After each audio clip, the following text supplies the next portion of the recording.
শোল মাছ বোনলেস,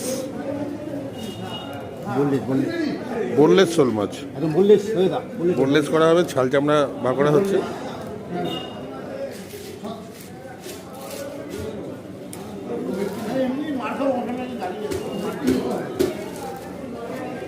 আমরা এরকম করে খাই না অবশ্য, আমরা যেরকম করে ছাল থাকে আঁশ ছাড়িয়ে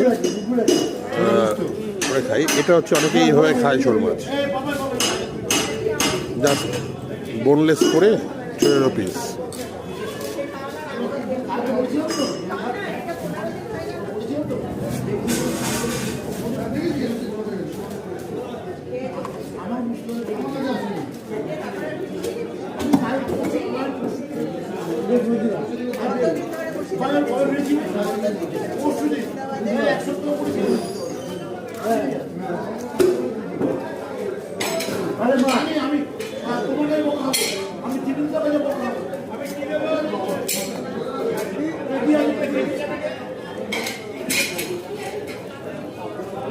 আমি